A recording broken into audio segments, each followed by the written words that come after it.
1장.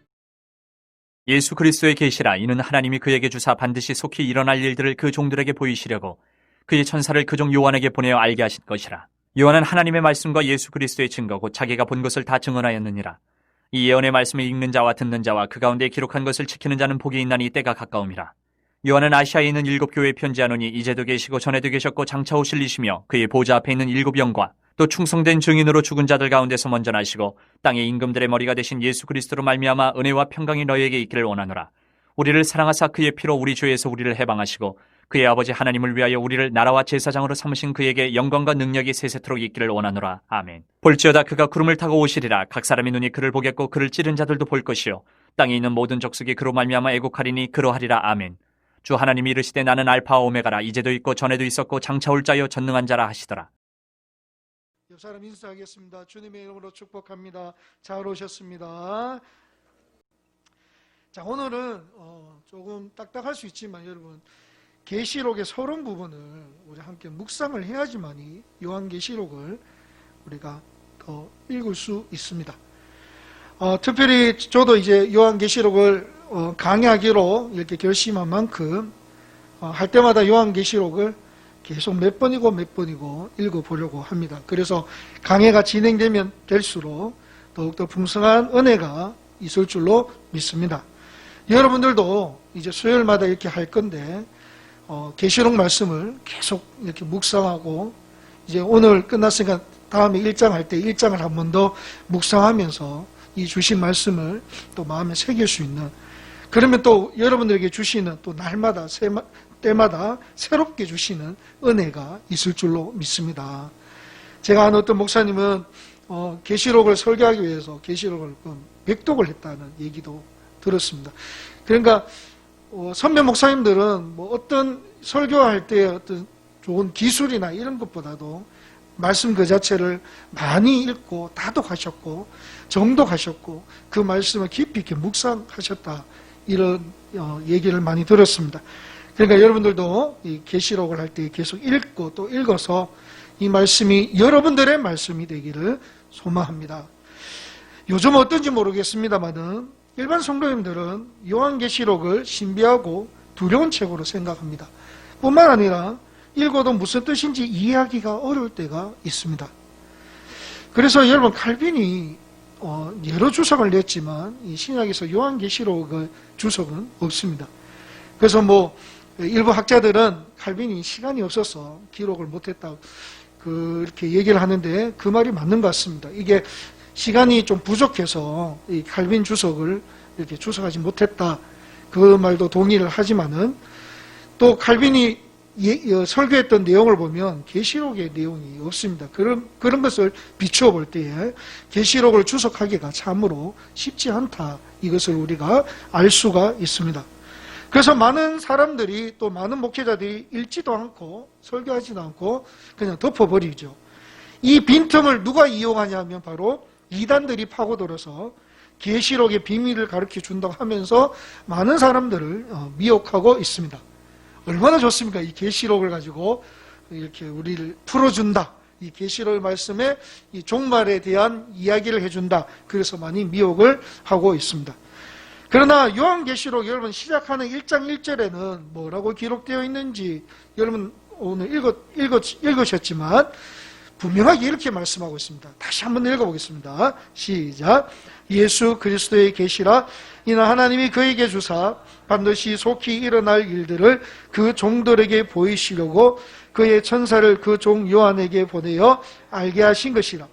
예수 그리스도의 계시라, 이렇게 말씀하십니다. 이게 요한계시록 1장 1절의 첫 번째 출발입니다. 계시는 헬라어의 뜻으로 베일을 벗겨서 드러낸다, 이런 뜻이 있습니다. 예수님이 우리에게 알려주시려고, 나타내 주시려고 이 말씀을 기록했다는 것이죠. 그렇기 때문에 요한계시록은 덮으라고 준 것이 아니라 보이시려고 우리에게 주신 말씀입니다. 그러니까 이게 두려운 말씀이 아니고 우리에게 보여주시기 위한 말씀입니다.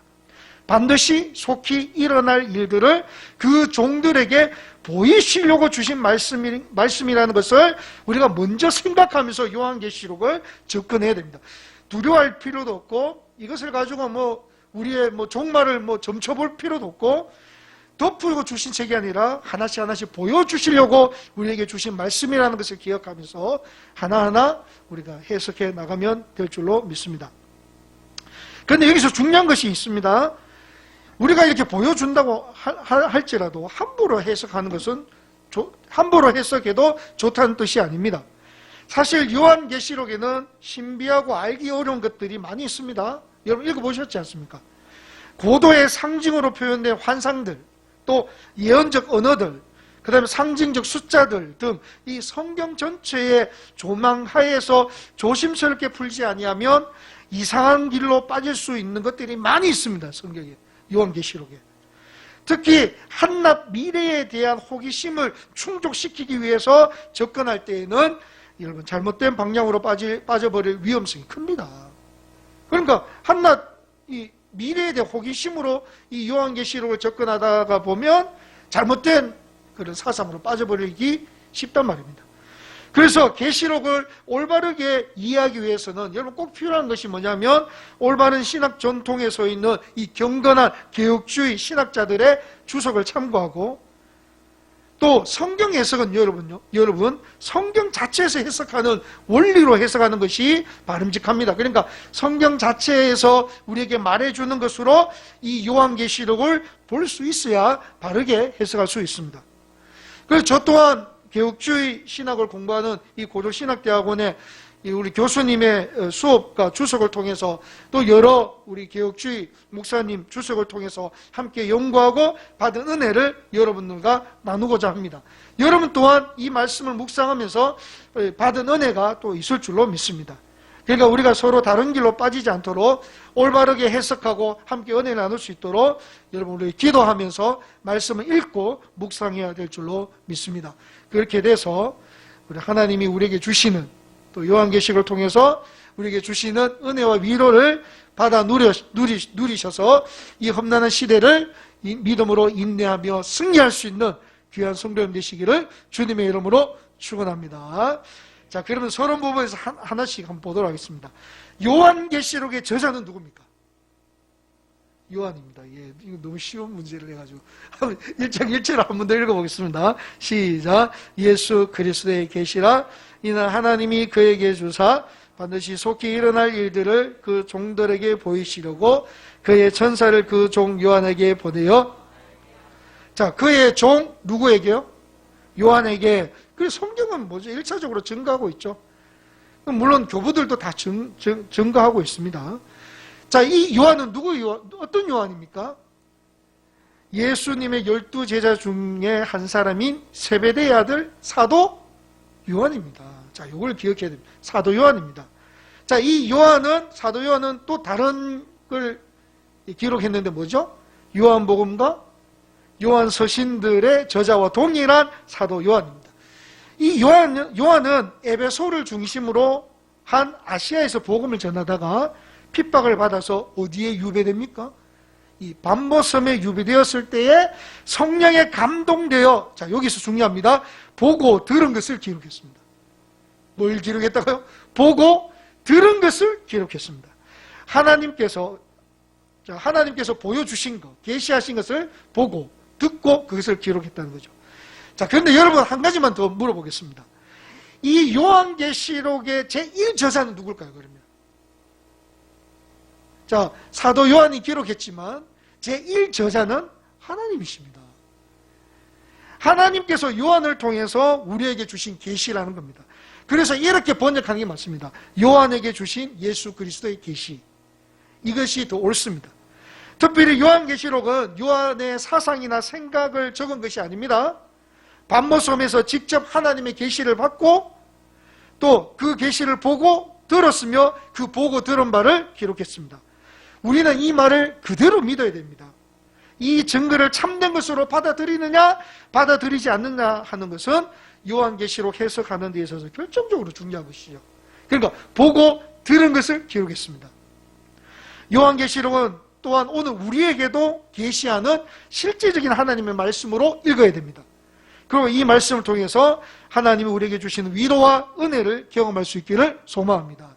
그러니까 요한이 보고 들은 것을 기록했고 이 말씀의 제1저자가 하나님이시고 그 하나님이 우리에게도 또한 실제적으로 우리에게 주시는 계시의 말씀으로 읽어야지만이 요한계시록을 잘 이해할 수 있습니다. 이것을 전제로 여러분들 말씀을 읽어야 됩니다. 두 번째, 요한계시록의 중요한 배경은 무엇일까요? 배경, 이 당시의 배경. 요한계시록 당시의 중요한 배경은 황제 숭배와 그로 인한 기독교 핍박입니다.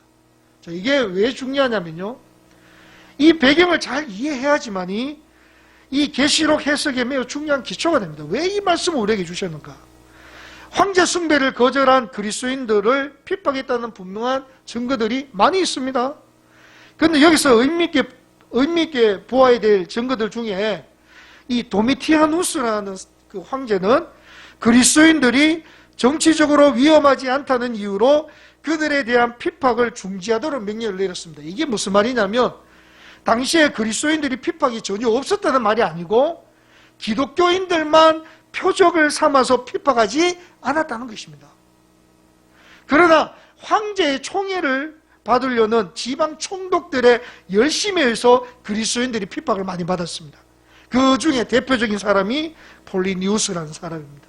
그러니까 이 지방 총독인데 황제는 여러분 이 정치적으로 위협이 안 되면 그들을 핍박하지 말라, 그들을 그들에게 핍박을 중지해라 이렇게 명령을 내렸는데 이 폴리니우스라는 이 지방 총독은 황제에 이렇게 충성하기 위해서 이 그리스도인들을 이렇게 많이 핍박했다는 것입니다. 이 폴리니우스라는 사람은 어떤 사람이 그리스도인지 아닌지를 알기 위해서 다음같이 세 가지를 명령했다고 그러죠. 자, 누가 딱 볼 때 그리스도인인지 아닌지 알 수 있는 방법, 이 폴리니우스가 이 세 가지 방법을 이렇게 제안을 했습니다. 첫째, 그 사람에게 로마의 신들의 이름을 부를 것. 두 번째, 황제의 동상 앞에서 향과 포도주를 가지고 기도할 것. 세 번째는 그리스도를 저주할 것.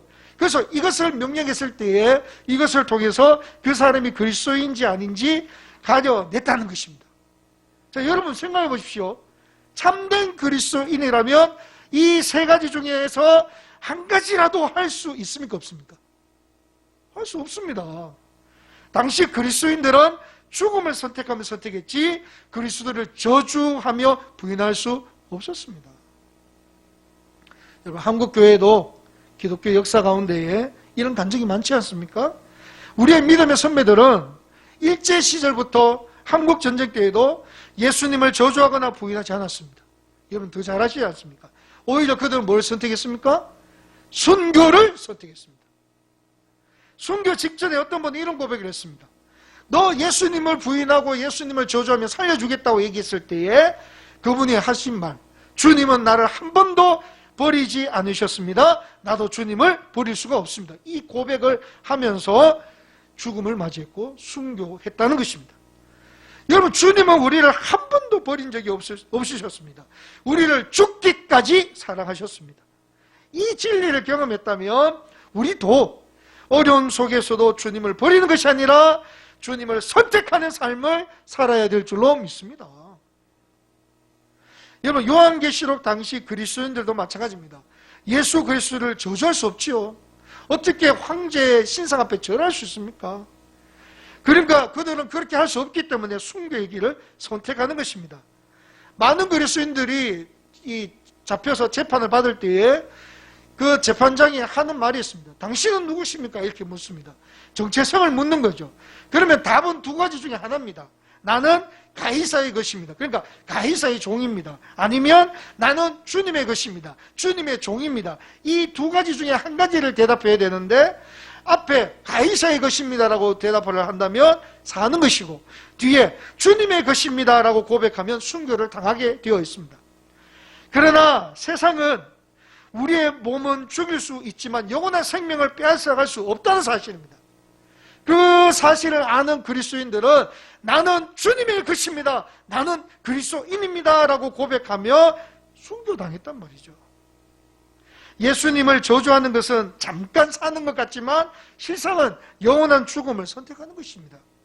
죽은 주님을 선택하면 지금은 죽는 것 같지만 그는 영원한 생명을 누리게 된다는 사실을 알아야 됩니다.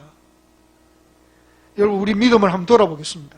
저는 이 말씀 준비하면서 과연 한국교회에 이런 핍박과 환란이 왔을 때 주님을 버리지 않는 사람이 얼마나 될 것인가를 생각해 봅니다. 여러분들은 죽음을 선택할 것입니까? 아니면 세상을 선택할 것입니까? 죽음을 각오하고 나의 믿음을 지킬 수 있는 것인지에 대해서 한 번쯤 생각해 봐야 됩니다. 그런데 여러분, 역사가 말해주지 않습니까? 하나님은 살아계십니다. 하나님의 살아계심을 믿기 때문에 많은 순교자들은 이 잠깐의 인생을 뒤로하고 죽음을 각오하고 온전히 하나님만 바라보는 삶을 선택했다는 말입니다. 오늘 우리의 신앙도 이런 신앙이 되기를 소망합니다. 약간의 문제 때문에 주님을 버리는 것이 아니라 어떤 상황 속에서도 우리는 십자가에서 나를 위해 죽으신 예수 그리스도를 선택하고 믿음을 저버리지 말고 고난 속에서도 믿음 가운데 승리하는 귀한 성도님들이 다 될 수 있기를 간절히 소망합니다. 여러분, 우리는 매일 삶 속에서 순교적인 신앙으로 살아야 됩니다. 그래서 마지막 때에 칭찬받는 거룩한 성도님들이 다 되시기를 주님의 이름으로 축원합니다. 기록 목적과 주제는 뭘까요? 여러분, 요한계시록의 주제 구절은 17장 14절입니다. 한번 읽어보겠습니다. 시작. 그들이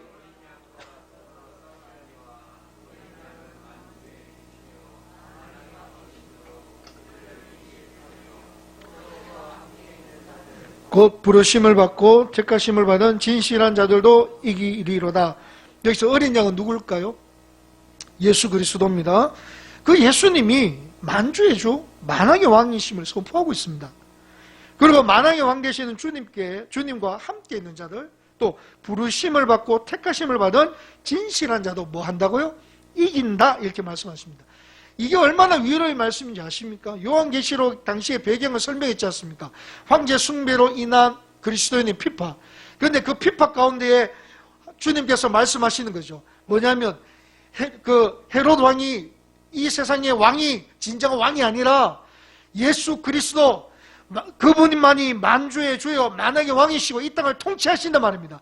그분이 세상을 이기셨기 때문에 그를 따르고 주님이 부르신 자들, 택하심을 받은 자들, 진실한 자들도 이 세상을 반드시 이기리라고 선포하고 있는 것이죠. 요한계시록 기록 목적은 악한 세상에서 힘들게 살고 있는 성도들에게 끝까지 믿음을 지키고 세상의 죄에 참여하지 말라고 격려하기 위해 주어진 위로와 격려의 말씀인 것입니다. 만왕의 왕님께서 이기신 것처럼 우리도 반드시 이기는 그날이 있다는 것을 보여주고 있는 것입니다. 현 세상에는 마귀가 권세를 부리고 있지만 결국에는 어린 양 예수 그리스도가 마귀를 이기고 승리하실 것입니다. 따라서 그를 따르는 교회도, 그를 따르는 성도도 여러분 꼭 기억하십시오. 반드시 승리하게 될 것입니다. 이런 확신을 가진 교회, 이런 확신을 가진 성도는 지금 현재의 고난과 어려움을 잘 견뎌내면서 인내로 믿음을 지키는 사람들이 될 줄로 믿습니다. 당시에 로마 제국을 통치하는 사람은 황제인 것 같지만 아니란 말입니다.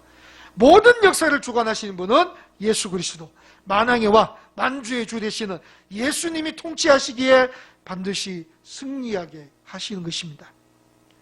우리가 이것을 진짜로 안다면 지금 눈앞에 펼쳐진 이 문제를 통해서 우리의 믿음을 저버리는 것이 아니라 인내로 이 문제를 승리하며 나가는 주의 용사가 될 줄로 믿습니다.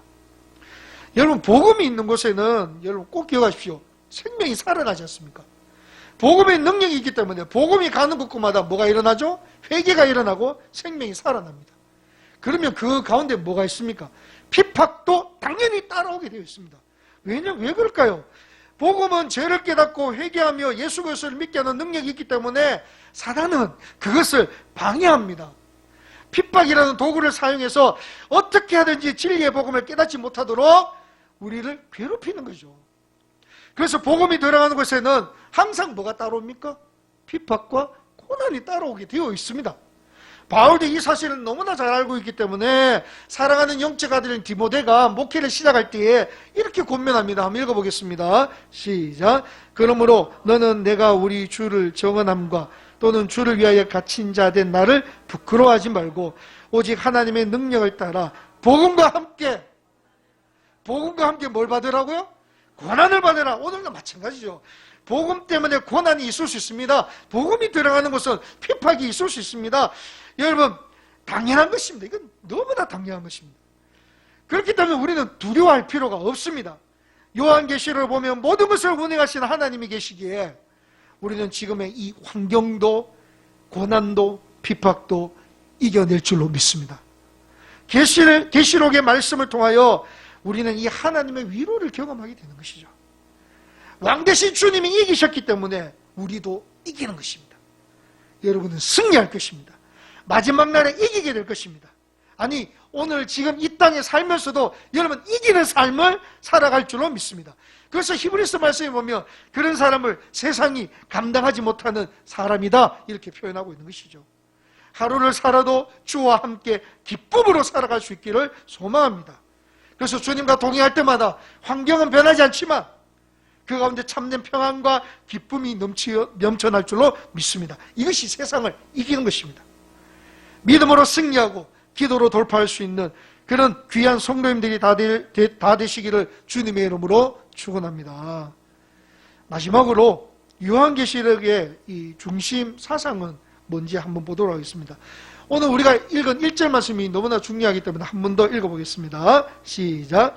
예수 그리스도의 계시라 반드시 속히 일어날 일들을 그 종들에게 보이시려고 그의 천사를 그 종 요한에게 보내어 알게 하신 것이라. 여기 보니까 반드시 속히 될 일, 그의 종들에게 보이시려고 계시록의 말씀을 주셨다고 했습니다. 여기서 속히 될 일은 앞으로 있을 일을 말하는데 여기는 지금 있을 일들과 장차에 있을 일들을 포함합니다. 이게 어디 나오냐면 19절 말씀입니다. 그러므로 내가 본 것과 지금 있을 일과 장차 될 일을 기록하라. 지금 있을 일은, 그래서 여러분들 이거 상식적으로 알아놓으시면 되는데 2장 3장에 있는 7교회에 대한 말씀이고, 장차 있을 일들은 4장 이후에 나오는 말씀을 가리킨다고 볼 수 있습니다. 그런데 여기서 오해해서는 안 됩니다. 장차 있을 일이라고 해서 꼭 마지막 종말 때 있을 사건들을 가리킨다고 보면 안 됩니다. 뭐 몇 년도에 무슨 일이 일어나고 몇 년도에 무슨 일이 일어나고 하는 그런 식의 연대기적 사건을 기록한 것이라고 생각하면 안 됩니다. 이렇게 생각하면 우리가 이단에 빠지기 쉽습니다. 여러분, 그래서 이게 장차 있을 일들 이래가지고 그 종말에만 한정시키면 안 되고요. 이 일은 4장 이후에 이 전 교회의 시대에서 일어나는 모든 사건들을 말하고 있는 것입니다. 여러분, 그런데 여러분, 제가 이 말씀을 준비하면서 생각해 봤습니다. 우리에게 종말은, 물론 예수님이 다시 오셨을 때에 그 종말도 종말이지만, 여러분은 개인적인 종말도 반드시 있습니다. 여러분, 우리가 죽음으로서 말미암아 주님 앞에 개인적인 종말을 다 그걸, 우리도 그런 종말이 있단 말입니다. 그러면 우리는 어떻게 살아야 됩니까? 내가 종말론적 신앙이라는 것은 내가 언제 주님 앞에 설지 모르니까 오늘 하루 주어진 이 하루에 최선을 다해 주님께 예배하고 최선을 다해 찬양하고 최선을 다해서 사랑하고 최선을 다해서 섬기며 주님의 뜻대로 살아가는 것입니다. 그리고 오늘 저녁에 주무실 때에 하나님 오늘 하루도 주님 지켜주셔서 감사합니다. 그리고 잠자리 들고 그 다음날 일어나면 동일하게 그날이 마지막 날이라고 생각하고 열심히 사는, 이게 참된 종말론적 신앙입니다. 그래서 장차 있을 일은 그런 게 아닙니다. 종말에 무슨 일이 있는 것이 아니라 전교회 시대의 일을 기록하고 있다고 보면 정확합니다. 물론 하나님은 성령을 통해서 우리에게 장래의 일을 알려주셨습니다. 세상 종말에 있을 예수 그리스도의 재림, 부활, 심판을 말해주셨습니다. 단지 장래일이라고 할 때에 미래에 대한 인간의 호기심을 충족시키기 위한 그런 것이 아니라 현재 이 세상에 살아가고 있는 사람들이 하나님 앞에서 어떻게 살아야 할 것인가를 가르쳐 주는데 그 목적을 둔다는 사실을 반드시 기억해야 됩니다. 그러니까 여러분, 종말이 있다는 것은 우리가 지금 살고 있는 이 땅에서 어떻게 살 것인지를 보여주고 있는 것입니다. 종말이 있기 때문에 어떻게 살아야 됩니까? 여러분, 요한 1서 3장에 보면 뭐라고 되어 있죠? 주님을 얼굴과 얼굴을 맞대고 보는 그날이 있기 때문에 주님이 그러하신 것처럼 나도 어떻게 산다고요? 깨끗하게 산다고 요한은 고백하고 있는 것입니다. 그리고 종말이 있기 때문에, 다시 오실 주님이 계시기 때문에 예수 믿는 우리는 어떻게 살아야 됩니까? 이 땅에 거룩한 백성으로 믿음을 지키며 환난이 오나 핍박이 오나 즐거우나 기쁘나 괴로우나 슬프나 어떻게 산다고요? 믿음을 지키며 말씀 따라 순종하며 사는 것이 우리의 성도의 생활이라는 것입니다. 그게 태도고 자세입니다. 여러분, 또한 요한계시록의 중심사상은 교회와 세상의 싸움입니다. 이제 계속 나오는데요, 교회와 세상의 싸움입니다. 이 세상에 있는 교회가 어떤 영적 싸움을 싸우는가를 보여줍니다. 앞에서 언급했듯이 사단은 자기가 할 수 있는 모든 수단을 다 동원해서 복음을 전하지 못하게 하며 하나님의 교회를 비판합니다. 그래서 이 땅의 교회가 마치 죽임을 당하여 그 존재가 끊어지는 듯이 보이기도 합니다. 지금 한국 교회를 한번 보시기 바랍니다. 마치 죽은 것처럼 너무나 힘이 들 때가 있습니다. 하지만 괜찮습니다. 마지막 순간에 하나님이 개입하셔서 사태를 역전시키기 때문에 그렇습니다. 교회와 세상의 싸움은 결국 교회가 승리합니다. 이유는 무엇입니까? 교회의 배후에는 그리스도가 계시고 그리스도께서 사단을 이기셨고 또 이기실 것이기 때문입니다. 그래서 교회는 반드시 승리합니다. 우리가 해야 될 일은 이 진리의 말씀을 기억하고 이 세상의 죄악에 물들지 말고 믿음으로 말씀으로 이 세상을 섬기며 기도하며 살아야 될 줄로 믿습니다. 여러분, 계시록 11장 15절을 한번 보겠습니다. 읽어봅니다. 시작. 일곱째 천사가 나팔을 불매 하늘에 큰 음성들이 나서 이르되 세상 나라가 우리 주와 그의 그리스도의 나라가 되어 그가 세세토록 왕노로 하시리로다 하니. 이걸 보시면 이 세상이 궁극적으로 하나님과 그의 기름 부으신 자의 나라가 되어 세세토록 왕노로 할 것이다, 이렇게 말합니다. 승리의 그날이 있다는 것입니다.